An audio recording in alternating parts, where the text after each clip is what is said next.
Hi everyone, it's John. I'm in Milwaukee, Wisconsin. It is December 27th, and I'm in what is called the Third Ward.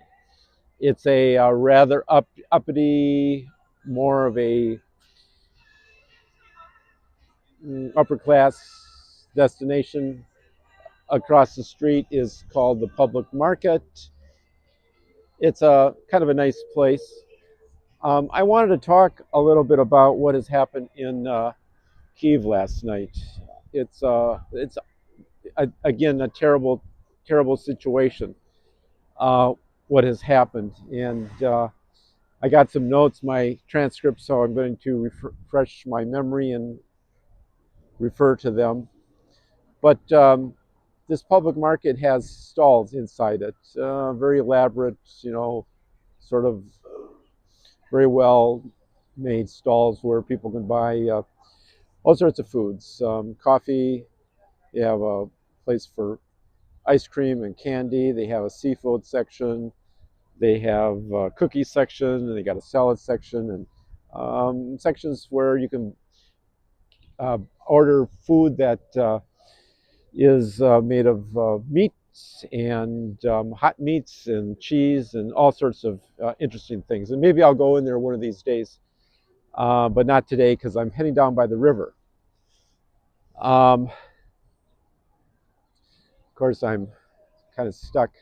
I was going to cross the street, but so I guess I'll walk this way. So what happened is, of course, Russia attacked Kyiv and other parts of Ukraine with hundreds of missiles and drones on Saturday. It's a continuation of what Russia has been doing for the last few months. Just terrible. My report is that initially it was a report of one person was killed in Kyiv, and since then I've seen a document that says two people were killed and many were injured. Uh, the air raid lasted for about 10 hours, and it ended around 11:20 a.m.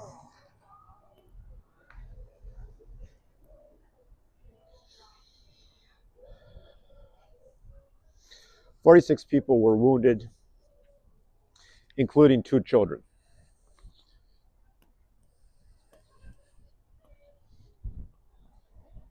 So you can see this is where back in the 1920s, 1930s, there were warehouses along the street.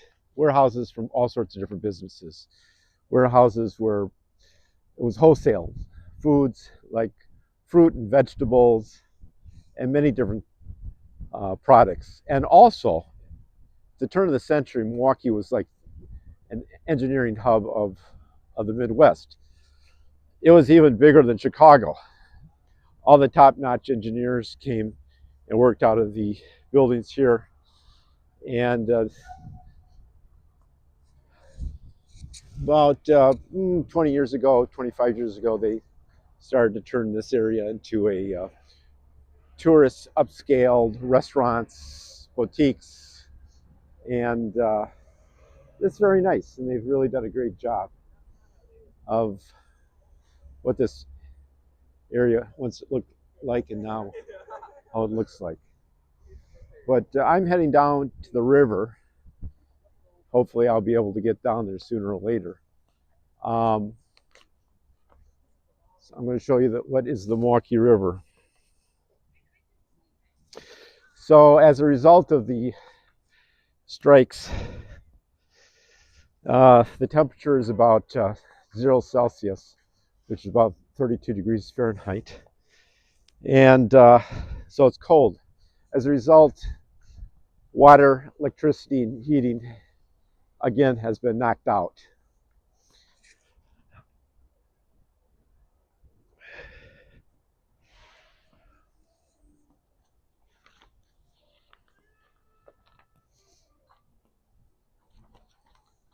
And I've eaten at some of these restaurants. In the summertime, they have outdoor cafes where you can sit on the outside areas and enjoy coffee or a nice salad or a nice little lunch or dinner. And in the middle, they got picnic tables. It's quite nice. It's quite nice. But you got to have money, and all of it is very expensive. There's a fine art gallery here, Lily Pad West, it says. There it is inside. And there's the Journeyman Hotel on the other side of the street. And people generally dress up, usually look nicer with families and friends. And they meet and they drink and they talk and they eat and they shop, and everyone has a good time. And of course, during the Christmas time, people have a little bit more time, and this is a great place, a great destination to go. And it was reported that about 600,000 households in Kyiv and the surrounding areas lost power. And I'm sure the emergency workers are once again overworked, working hard. My hat is off to them, and I'm sure everyone in Kyiv and the surrounding areas of Kyiv and all over Ukraine where the power outages are out, that these people, these men and women, are just the most important and the greatest people when they restore the power. I know I was talking to a friend about a week ago, and he said that they had no power for 9 days in Odessa. So I just got a message from my friend in Odessa, and so he's okay.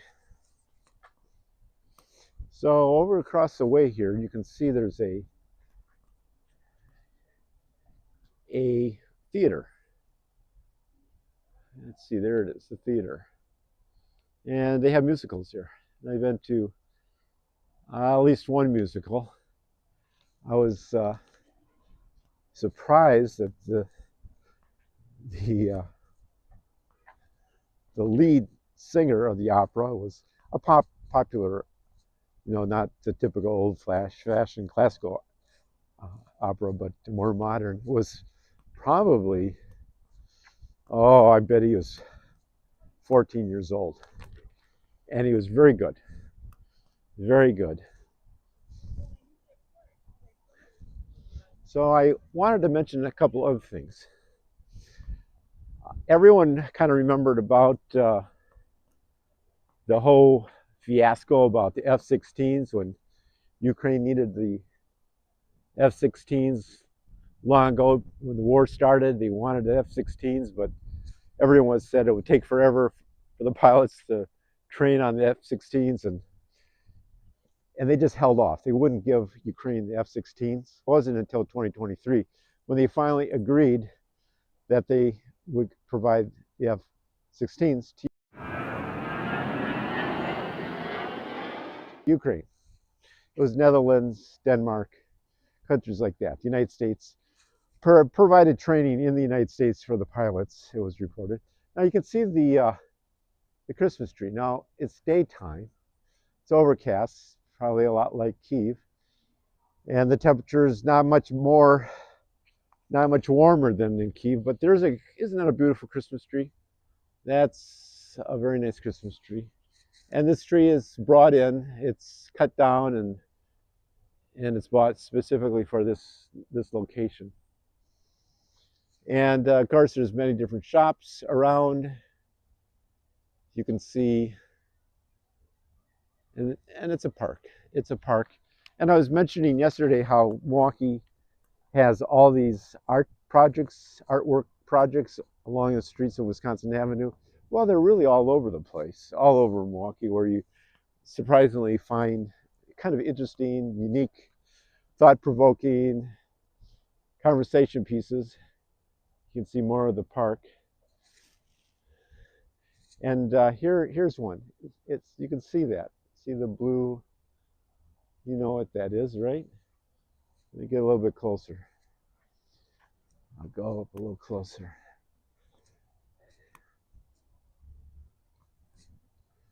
So there it is. It's huge. I'll stand right up to the lens. There it is. It's huge.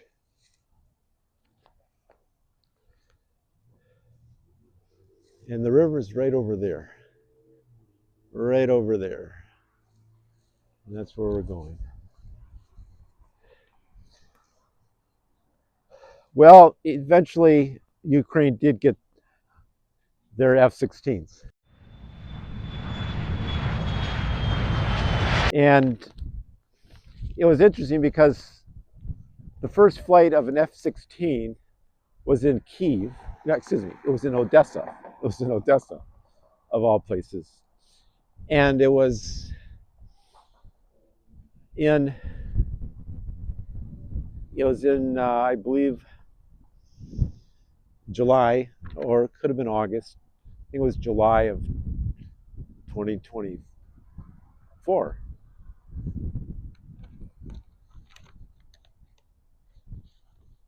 Yeah. And I know this because I was sitting with a friend, Igor, from Kherson, and we were close to a McDonald's, close to the rail station in Odessa, and I heard what clearly was a jet. And I quickly got up and wanted to take a look and see what it was. I had seen a Ukrainian Su fighter jet fly over near my hotel when I was in Odessa in July of 2023, and I wanted to see the jet, so I couldn't find it. We could hear the engines, and later that day we learned that that was the first official F-16 flight that President Zelensky had announced, and that was just last year. So all the people that didn't think it was worth giving Ukraine because it would take a long time to train and to fly, and but also to be the mechanics to be able to repair and to keep these high precision, very technical jets in the air. They said it wasn't worth it, and of course, it was.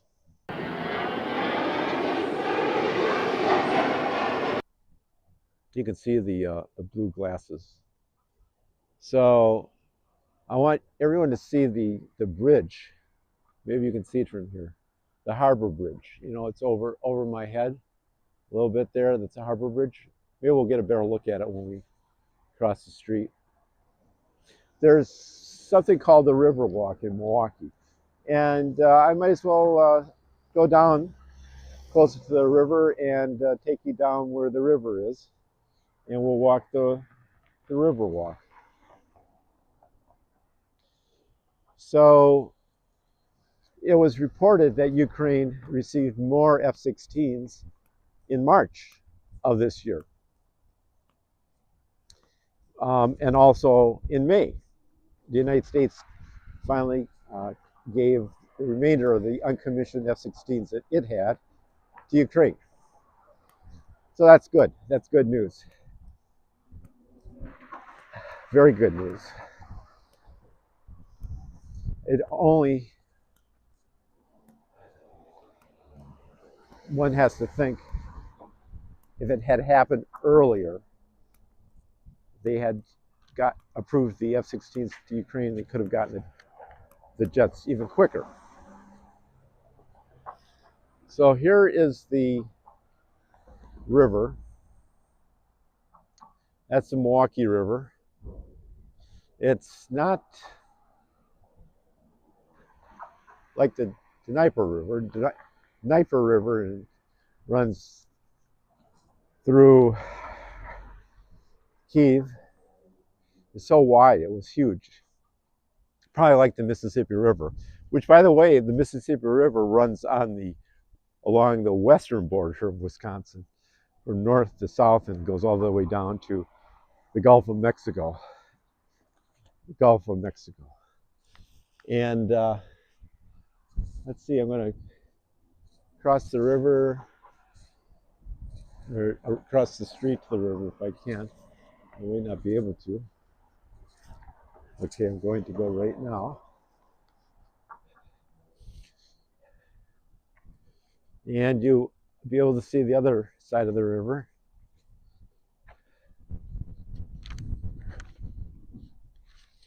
And there it is. Now that structure, I think, used to be a rail bridge, but it's been like that for decades.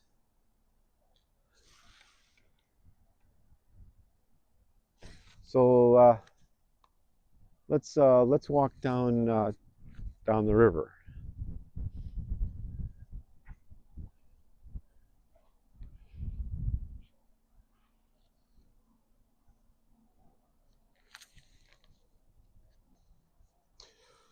So a batch of F-16s were sent in March, and 24 more were sent in May.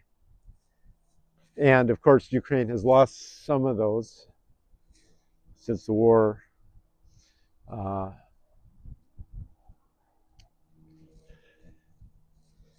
And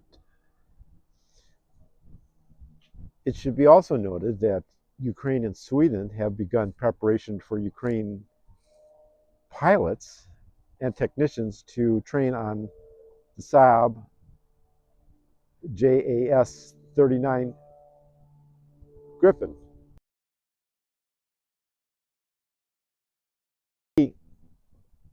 There's condominiums or apartments all along the river.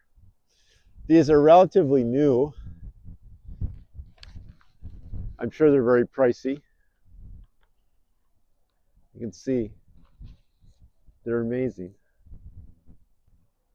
On the other side of this jet that goes into the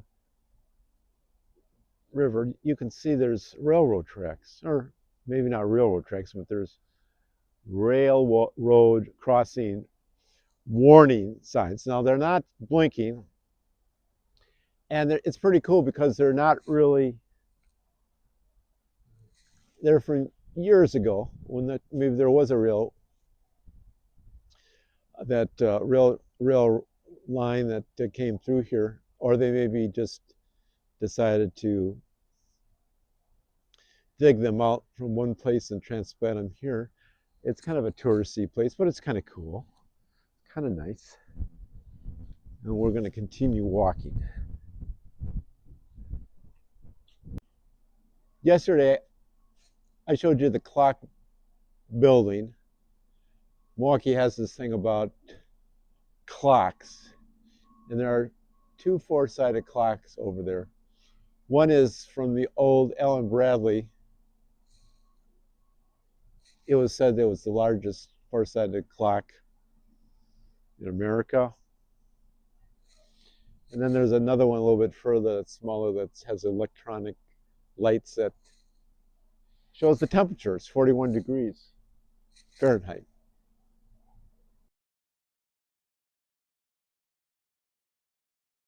So at the end of, maybe you call this the pier, is a restaurant. And it's, of course, lovely.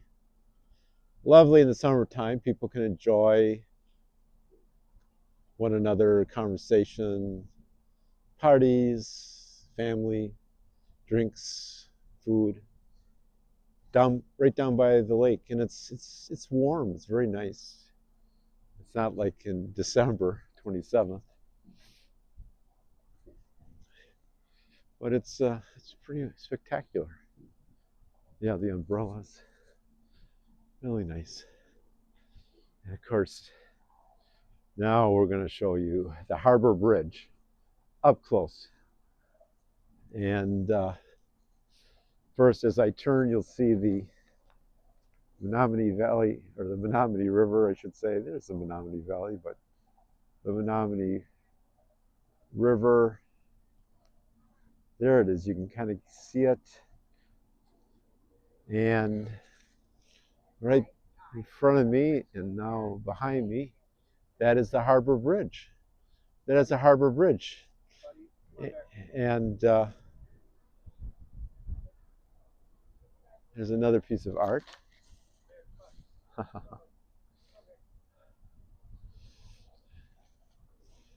And let's go. And there is a boat out there. And often people fish right over here. People fish.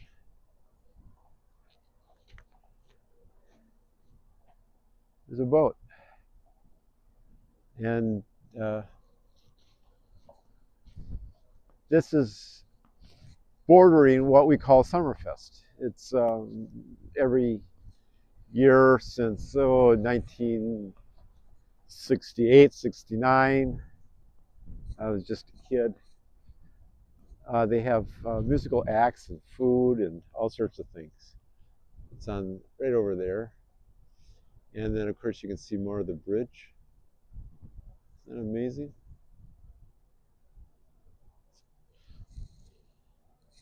And I think there are some fishermen way down there. You can see some poles.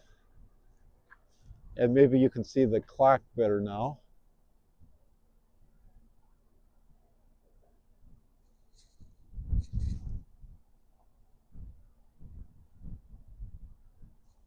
And that's where the Menominee and the Milwaukee River meet. And it flows under the Harbor Bridge into Lake Michigan. Isn't that great?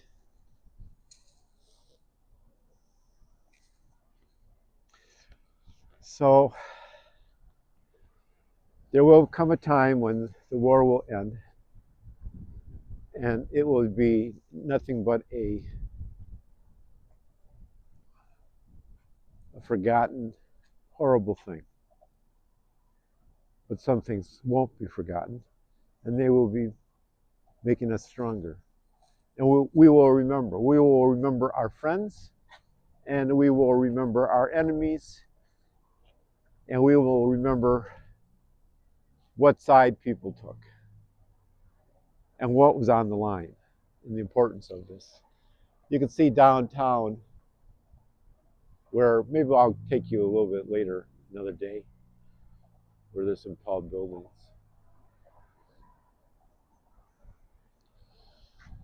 There, unfortunately, is a power station.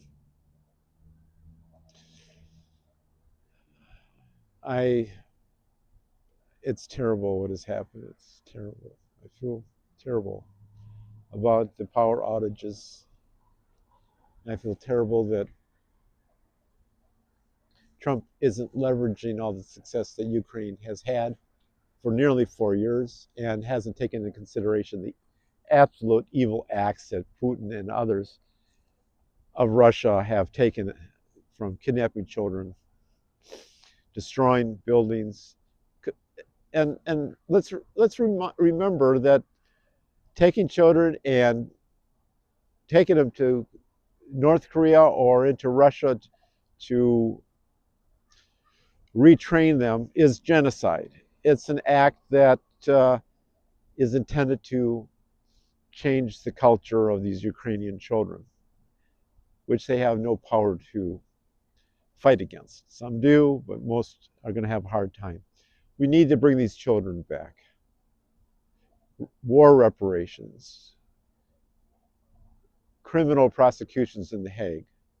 We must arrest and prosecute and find justice and give them sentences. I think the emergency workers to restore power all over Ukraine are heroes. They're amazing. They do a great job. We'll have to be patient. You'll have to be patient. It breaks my heart that this has happened. So I'm going to say goodbye to everyone. There's the street That was on the other side of the buildings of the river walk that we just went down. So I'm going to wish everyone a happy New Year. I listen to other vlogs, Ukrainians in Kyiv, Tanya, Fiona's, Vita's, and then there's a new one today. She did a short vlog living what was happening with the power outages, no water, no electricity, no heat. She just wanted to be under the covers, but she got up and got closed, and it's cold, and I sincerely, wish everyone the best that they can do. Stay strong. We got to do something to correct what's going on. President Zelensky, I understand, is of all places Miami, Florida, or somewhere in Florida, meeting American delegations in the negotiations while this last Saturday attack was going on. We'll see. We'll see what happens. I wish everyone well. Take care. I love you, Ukraine. John All.